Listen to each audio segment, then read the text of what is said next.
Pikachu! Don't get ahead of yourself! Ash Ketchum versus Yugi Muto. The biggest question from the playground. Pokemon or Yu-Gi-Oh? He's Wiz, I'm Boomstick. And it's our job to analyze their weapons, armor, and skills to find out who would win a death battle. This is a big episode. Just look how long it is. So thanks to our sponsor, Mad Mushroom, for helping us make it happen. Yeah, go check out Mad Mushroom's newest game, Night Swarm. It just launched, and it's all about action. Collect companions and claim your throne as Vampire Lord in this survivor-like and roguelike RPG. Nevertheless, Each run is another step on your journey to wipe out hordes, find new followers, unlock new quests, and look cool while I'm doing it. Look at that gear. Night Swarm is on Steam now, and 15% off for a limited time. Hello there. Welcome to the world of Pokemon. All the kids get their first one at age 10. If you don't sleep in like Ash Ketchum from Pallet Town. Ash wanted to be a Pokemon master, though he didn't really know what that meant. How about taking down your rivals to be the very best, like no one ever was? Better than Gary and his dumb groupies. Well, Ash knew he'd find his answers at the Pokemon League tournament. So you hooked him up with the electric mouse, Pikachu. And wait, he's your problem now, stupid. Pikachu was a lot. The new duo had a rocky start, but after an intense first day together, the rest, as they say, is history. 25 seasons, over 1,200 episodes, and the cornerstone of 2000's culture. Ash spent decades as a 10-year-old on the great Pokemaniac journey. We should note, we are prioritizing the anime that Ash is from, which often differs from the original games inspired. Ash is equipped with tons of Pokeballs and an all-knowing Pokedex. That's also a Pokemon, but in a fight, Ash usually chooses Pikachu. Give the yellow-red enough voltage and you'll regret it. Even ground types that would be immune to electric attacks in the games can't stop what this Pikachu dishes out. Yet somehow Ash is just fine after repeatedly getting zapped by this same electricity. Over time, Pikachu learned Volt Tap, Electro Web, Electro Ball, and Pikachu, use Thunderbolt! The perfect attack for outgoing flamboyant themes and air balloons. Looks like they're blasting up again. so clearly the anime doesn't follow the game rules. Like when Pikachu shot himself with his own thunder while on Swellow, who, is vulnerable to lightning. But somehow they use thunder as a super armor. He even learned how to deflect attacks by just spinning really fast. Speaking of fast, Pikachu has intercepted lightning, but Quick Attack increases that speed even more. And his Iron Tail really pairs well with Ash's offensive style. The guy plays crazy, opted for big damage over stalling. Ash's style is so unusual that when a robot scanned his tactics, it exploded. As the great philosophers put it, if it works, is it still stupid? Ash and Pikachu's bond is magnetic and brought them new allies. Misty, Brock, Serena, just to name a few. Underneath the stubbornness and crispy bikes, they are loyal friends. Just like Ash's Pokemon. They're not just collecting dust in a shiny hunting box. Ash's League ID won't let him carry more than 6 at a time, but if he needs them, they'll all come running. Water types like Squirtle and Lapras are key in seafaring fights, and Ash can combine their water attacks with Kayla's Icy Beam. One time, his Weasel got frozen while using Aqua Jet, which is fine. Now he's using Ice Aqua Battering Ram. Grass types like Bulbasaur and Torterra induce status effects and heal with Synthesis. But Sceptile's a menace. Yes, you got a big, scary, dark rat. Eat this leaf blade, Smeargle victim. Or that's what I would say if I just didn't actually replay a freaking Latios. I made a win, 4Kids. Well, 4Kids just did the localization. They didn't write the show. They just get me heated. Almost as much as Infernape's Flare Blitz. Then I'll set my Inferno to overdrive, get my revenge, and Incineroar. Ash had a fiery passion for reaching the top ASAP, but Charizard wasn't on board. Pursuing pride over packs, Ash lost the Viridian Force for the trees and fumbled the Indigo League. Harsh lesson, but one he needed. Ash started bonding with Pokemon at a deeper level, and that friendship motivated them to dodge light speed moves like Solar Beam and Psybeam. Charizard came around too. He's the last one you want to see on the field. Even if you have a Blastoise like Gary, Ash will call for the most unexpected signature move. Seismic Toss! The people's elbow of Pokemon. Charizard's so strong his flamethrower melts boulders. The Pokemon world is wild. Ash's Pokedex swells it up. Vanillix causes blizzards. Magikarp leaps over mountains and into space. Dusknoir pulls souls into the spirit world. Oh, and Pikachu cleared a storm as wide as an island. Gotta catch 'em all. Surfetch, Butterfree, Heracross, Scraggy, Lycanroc, Palpitoad, Torkoal, Snivy. With new regions, soar new flying types like Pidgeot. On land, Ash has physical offense like Melmetal and Crocodile. And Gible will drop Draco Meteors on anyone, but mainly Piplup. You want physical? Look at Ash. This dwarf somehow carried around a Cosmo, which cannot even weigh over a ton. Oh, and this huge log that's basically a whole tree, he chucked it like it was nothing. Ash can choose his own hands if he wants, and he does a lot. Maybe his secret is watching the Minnesota Vikings. Resilience is the bare minimum for HMO1 Kata in its own grass. Humans and Pokemon must protect and enrich each other's lives. Like Mimey, the Mr. Mime back home who mind boggles you with Reflect, Light Screen, and Psychic. Yep, that Mr. Mime, the stepdad who Ash caught in a Pokeball and brought home.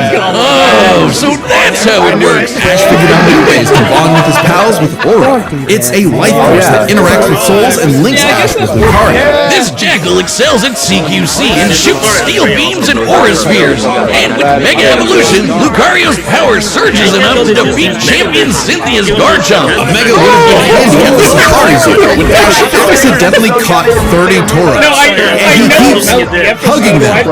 Ash, they're bulls. Ash genuinely loves his little guys, but boy does it suck to see him lose the Pokemon League over and over again. Kids, just turn the hat backwards and lock in. Ash's strength is not in battle theory, but his nurtured bonds.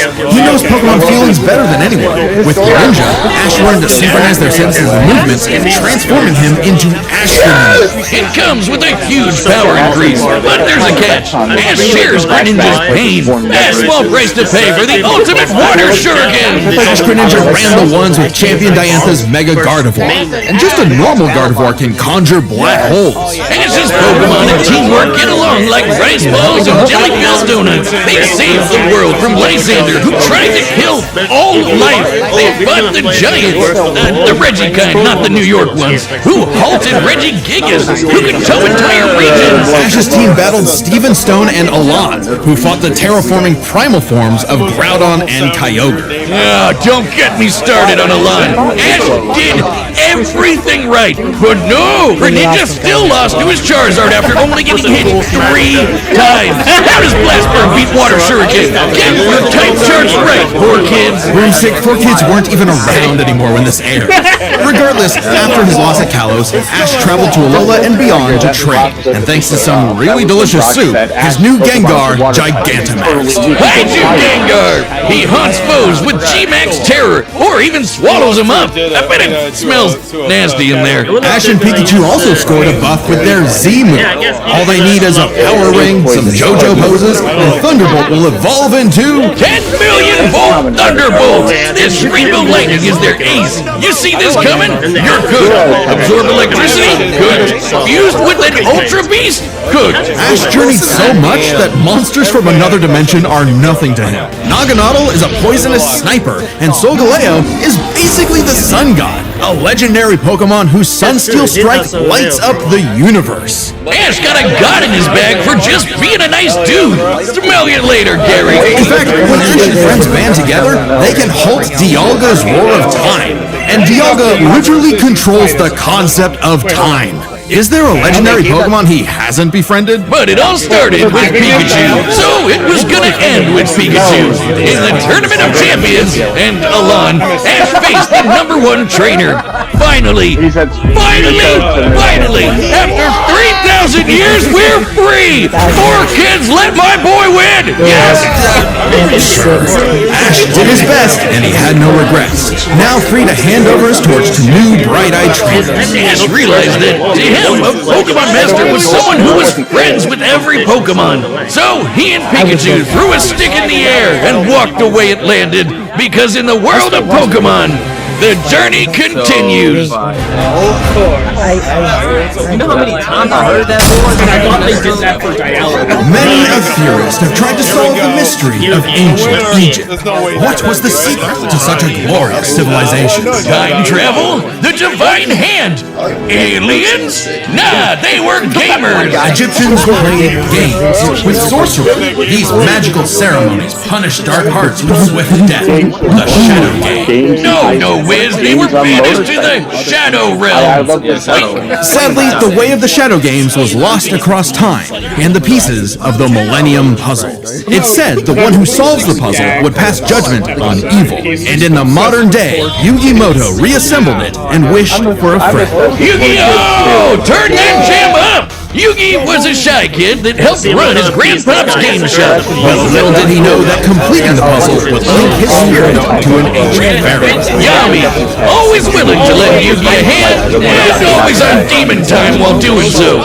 He's anime Jigsaw. Yami wants to play a shadow game. Whether it's brittle air hockey, Mario Party with chloroform, or the game that would take his world and ours by storm, Duel Monsters. It's a summoner's war. Time to send monsters to the graveyard and take your foe down to 0 life points. When Yugi's grandpa was kidnapped by the deranged CEO, Seto Kaiba, Yugi knew it was time to knock him down the only way he knows how, playing a children's card game.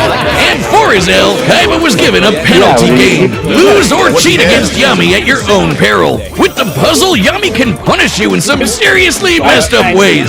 Illusions of being set on fire, swapping your soul, or the infamous Mind Crush. The Millennium Puzzle does far more than force hallucinations. It brings monsters to reality, forms barriers, manipulates probability, and seals away spirits. You can't buy this, and 6 other Millennium items are juiced up by gold. Despite Yami's retribution, Yugi wasn't aware of this darker half. Yami had amnesia, so he didn't know himself either. But after a run-in with enemy Millennium Ring user Dark Bakura and some seriously hardcore LARPing, Yugi and Yami learned each other's shtick and made the dynamic duo. With friends Taya, Tristan, and their left leg Joey, Yugi and Yami were ready for anything. Because Yugi had a great early deck. Monsters for offense, spells for effects, and traps for setups. Oh, and Exodia. Oh, there they go. Okay, if Yugi's deck is so good, why isn't it the meta? Put me in, coach. Face my 2,000 card deck. Don't be too quick to judge. Yugi's a very clever strategist. His style works best at maximizing the use of so-called terrible cards. Yeah, cool story, Wiz, but what you gonna do about the 3 blue eyes Kaiba's got aiming at his dome? Simple. Summon the monster card Karibo and have it multiply. With a 1,000 strong meat shield, a dragon's breath is a gentle breeze. Well, okay. Didn't know Yugi had that dog in him, but I'm about brute force. Buster Blader and Celtic Guardian are sick, nasty swordsmen. Summon Skull shoots bolts of lightning, and the giant soldier of stone can destroy moons. Time Wizard's better. It's a living clock that fast-forwards or rewinds a local area of time, turning monsters to infants or wizards in one. Speaking of wizardry, you can't have a Yugi deck without his right hand, Dark Magician, and his apprentice, Dark Magician Girl. Both are masters of dark magic, and Yugi often pairs them with the damage redirecting magic cylinder. Now that's thinking important. There's support monsters too. Catapult Turtle is a bot with a cannon that literally launches other monsters. And when Yugi comboed it with Gaia and Swords of Revealing Light, which immobilizes monsters, they brought down an entire fortress. Wait, that's not how the card game works. Is he cheating?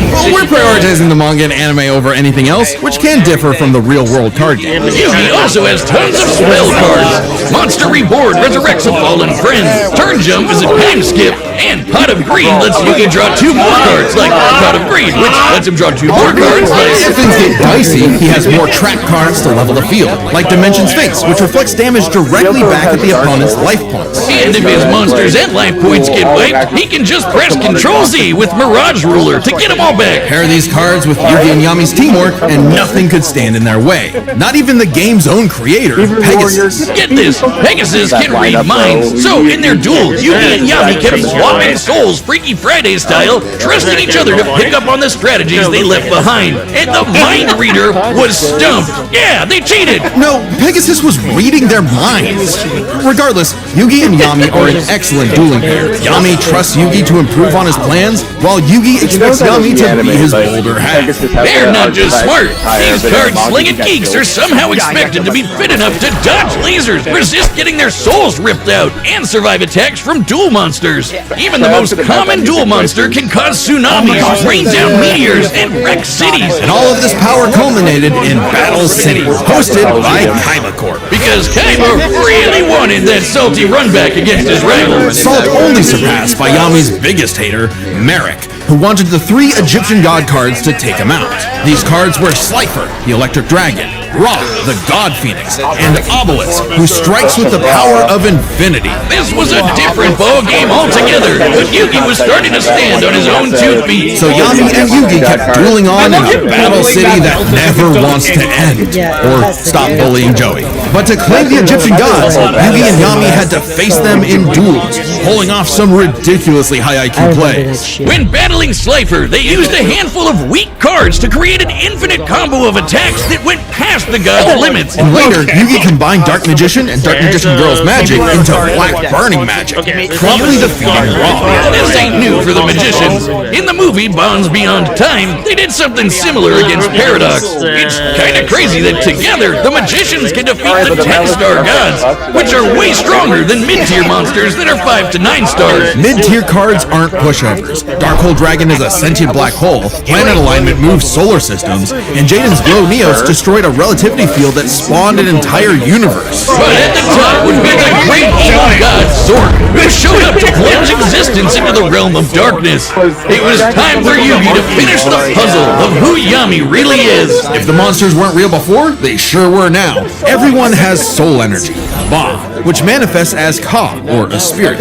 When used in tandem with the bonds of his cards, Yugi can will duel monsters into reality, even drawing anyone he wishes by believing in the heart of the cards. I knew it! He's been cheating all this time! He doesn't just make up rules, he's stacking his deck! Not at all. For Yugi, drawing the card he needs isn't just luck. It's an actual skill that he developed. It's even expanded in following series like GX and 5Ds. Okay, well, I'd be the king of games too if I could just decide I have a royal flush every round. Whatever. Yami rediscovered his Egyptian past, his multiple lifelong bonds, and his real name, Atem. Claiming his place as the ruler of the afterlife, Atem fused the Egyptian god cards to summon Harakti, the creator of light. He's the ultimate duel monster who banished Zork and all of his scary darkness for good. The epitome of screw you, I win. No kidding, for Harakti created Yu-Gi-Oh's multiverse with that same light. Judgment had passed. Across many duels, evil was vanquished. There was only one more thing left to do. A post-game boss duel between Yugi and Atem. Their farewell was both climactic and bittersweet. Yugi had grown as a duelist and a person. His victory proved that he no longer needed Atem's help to be his bolder half. Even when Atem was an entire dimension away or busy slapping the end of existence, he and Yugi would always be bros. Okay, it should have been me, not him. I'm sorry I called you a cheater. I was jealous, you're so cool. Yugi moved on to a career in game design and passed the torch to future duelists. He would be remembered as the greatest duelist there ever was. Except to Kaiba, who tried to ascend to the afterlife to rematch Atem. Goes to show you that money can't buy you happiness, but it sure can buy you a sweet rocket ship. There will always be another story, another duel, another game. And you won't find yourself a better opponent than the king of games. Alright, the combatants are set, and we've run the data through all possibilities. Before we start, let's lay some ground rules. We're treating this as a real-time fight, much like typical battles in the Pokemon anime and duels later on in the Yu-Gi-Oh anime. And given that the rules of Pokemon and duel monsters are clearly incompatible, we'll allow them to summon anything that's reasonably available to them. It's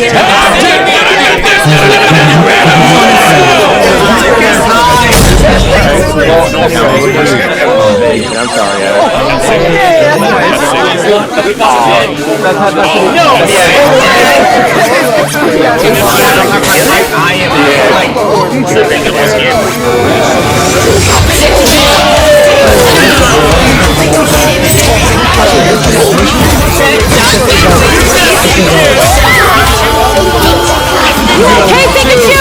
This storm is tricky. Hang in there! You have spirit. but I have Lightning Blade and Excalibur to boost my attack, and I set one card face down to end my turn.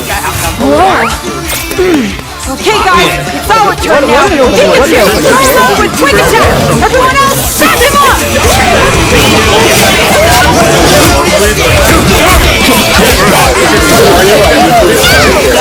Great job.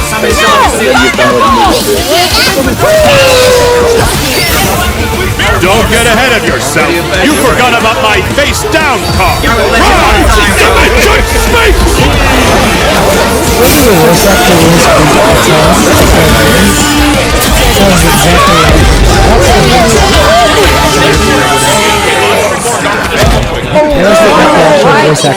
Good thing we brought them all, right, Pikachu? What do you mean, them all?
It's my turn now!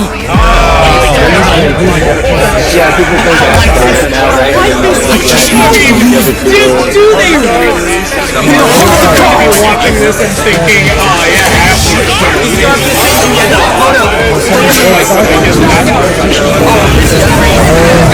Who's that Pokemon? Goddess of Light! This is it! Magician! Flash burning magic! Horacti!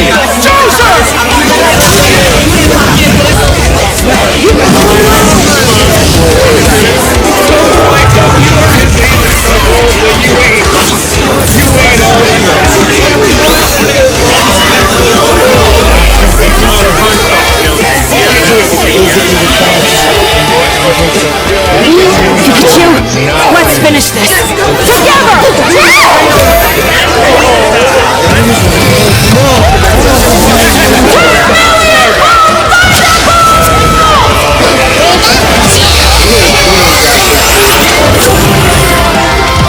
You activated my trap card! Magic Cylinder! With it, I'll send your Thunderbolt back to attack your life points directly!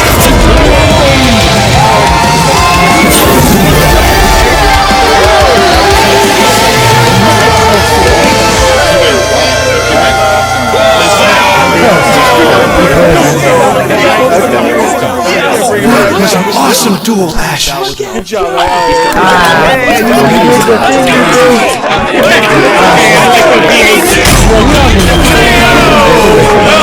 Where's childhood? Quick! I need you here! monsters! We can save them! There's a lot to this, so let's break it down by experience, strategy, and monsters. Starting with experience. Both Ash and Yugi have risen to the top, beating the best of the best, and traveled all over the world. But Ash traveled more, was in more tourneys, and saved the world way more often. And despite what people say, he wins a lot. Even a 10 stint as the Pharaoh doesn't tip the scale, since he wasn't in charge for very long. Plus, Pokemon evolve over time, literally and figuratively. While Yugi's deck is obviously adjustable, the cards are unchanging, unable to grow like Ash's Pokemon. So Ash wins in experience, but when it comes to strategy, he's a wild card. He's skilled at improvisation and using the environment to win. Even machines cannot comprehend his tactics. But the same goes for Yugi. Gotta remember, Yugi and Atem's teamwork is second to none. They're masters at exploiting weaknesses, setting up tricks, and surprising foes with so-called weak cards. Both could likely adjust to each other's unpredictability, so a Dark Horse-style win was unlikely. But Ash's secret weapon is his bond with his Pokemon, boosting their power. I'm not just talking about Pikachu. His power of friendship invented an evolution for Greninja. That's crazy. Ash's trust in his Pokemon knows no limits. Silly as it may sound, Yugi trusts his deck in the same way. The heart of the cards is real, and Yugi is determined to support his monsters with spells, traps, and buffs. Look at his duels with Merrick and Paradox, where he bolstered his weaker cards to take down gods. With Ba and Ka, his bonds with his cards manifest them into reality, not so dissimilar from Ash Greninja. Yeah, Ash has aura, but he never mastered it.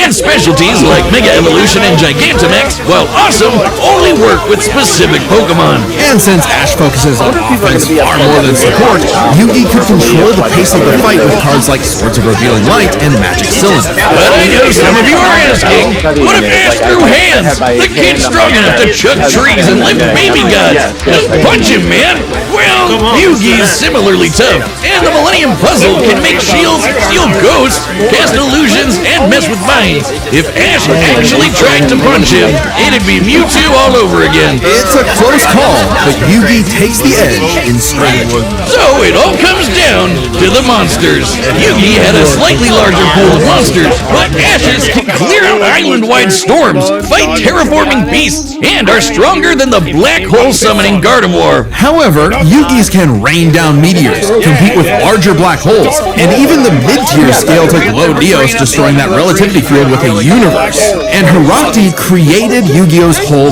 multiverse, surpassing even Solgaleo's Sunsteel Strike and Dialga's Roar of Time. And Yugi had more than just monsters on the field. Ash's strength was also his weakness. His power was evenly spread, relying only on his remaining Pokemon. If Mr. Mime faints, no more psychic barriers. If he lost Lucario, no more Mega Evolution. And so on. The longer the battle went, the less Pokemon Ash had. And he did not have a reliable way to bring them back. He doesn't carry revives on him, and even then, reviving Pokemon in the anime is entirely different from the games. Meanwhile, Yugi had cards like Mirage Ruler and Monster Reborn that could instantly recall powers he's lost. And he can, bend fate to draw whatever card he wants. And we didn't even cover them all. Really, Yugi's deck has no pathetic cards. Exactly. Yugi's versatility and power swept Ash's options, giving his monsters the lead. He just needed the right moment to knock Ash down. That was a good attempt at a pun, Wiz. You might not think it's Pharaoh, but Ash got Yugi owned. The winner is Yugi Muto.